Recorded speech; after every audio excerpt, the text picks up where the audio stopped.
রামনবমী উপলক্ষে পুরশুরায় এক বড়সড় শোভাযাত্রা অনুষ্ঠিত হলো। এই শোভাযাত্রাটি শুরু হয় সোদপুর থেকে আর শেষ হয় পশ্চিমপাড়া গৌড়ীয় মঠে। রামনবমী উৎসব উদযাপন সমিতির পুরশুরা খণ্ডের উদ্যোগে এই শোভাযাত্রাটি অনুষ্ঠিত হয়। নেতৃত্বে ছিলেন বিধায়ক বিমান ঘোষ। অসংখ্য মানুষ এই শোভাযাত্রায় পা মেলান। এখন দেখুন সেই দৃশ্য আর শুনুন বিধায়ক বিমান ঘোষ কি জানালেন।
প্রথমেই আপনার চ্যানেলের মাধ্যমে রামনবমী উপলক্ষে সকল সনাতনী ধর্মের মানুষদের অনেক অনেক শুভেচ্ছা অভিনন্দন জানাই।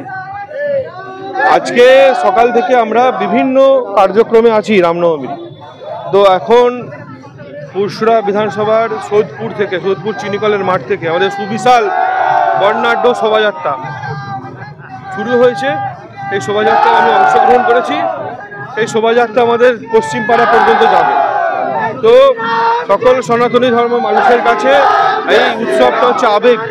লক্ষ্য করছেন চারদিকে সুবিশাল র্যালি দেখতে পাচ্ছেন। তো দিকে দিকে সনাতন ধর্মের মানুষের জাগ্রত হচ্ছে।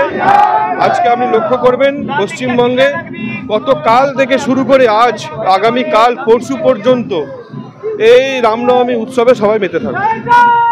26,000 শিক্ষকের চাকরি গেল, সেই নিয়ে বিজেপিকে দুষছেন, কি বলবেন বিরোধীরা? বিজেপি চাকরি দিয়েছে না বিজেপি চাকরি কেড়ে নিয়েছে? চাকরি দেওয়ার জন্য ভাঁওতাবাজি করেছে তৃণমূল, আর সেই ভাঁওতাবাজি ধরেছে সুপ্রিম কোর্টের নির্দেশে সিবিআই। তো সেখানে বিজেপির ভূমিকা কোথায় সেটা তো বুঝতে পারছেন। এরপরেও দেখা যাচ্ছে যে প্রাইমারির যে প্যানেল রয়েছে সেই প্যানেলে তো আতঙ্কিত হচ্ছে সাধারণ মানুষ বা যারা শিক্ষক। আতঙ্কিত হওয়ারই কথা, তবে আমরা একটা আশ্বস্ত করতে পারি যতটুকু আমরা বুঝতে পারছি যে যারা সত্যিকারের যোগ্য যারা চাকরি ওএমআরসি ঠিক আছে তাদের চাকরি না যাওয়ারই কথা। আরামবাগবাসীর জন্য এলো দারুণ খবর। এখন আরামবাগের নপাড়া ফুটবল মাঠের কাছেই খুলে গেছে ক্যাম্পার ডিস্ট্রিবিউটার পয়েন্ট। তাই আরামবাগ থানার অন্তর্গত সমস্ত ব্যবসায়ী ভাই বোনেদের জানানো যাচ্ছে, আপনারা যদি ক্যাম্পা প্রোডাক্ট নিয়ে ব্যবসা করতে চান তাহলে আর দেরি না করে এখনই যোগাযোগ করুন। আর খুচরো ক্রেতারা যদি কাছাকাছি কোথাও ক্যাম্পা সফট ড্রিঙ্কস না পান তাহলে চিন্তা নেই, এক ফোন করুন, আমরা পৌঁছে দেব আপনার এলাকায়। যোগাযোগ করুন আরামবাগ নপাড়া খেলার মাঠের কাছে।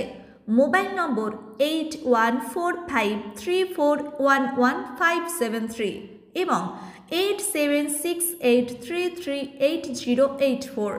আরামবাগে এখন থেকে ক্যাম্পা মানেই তাজা স্বাদ।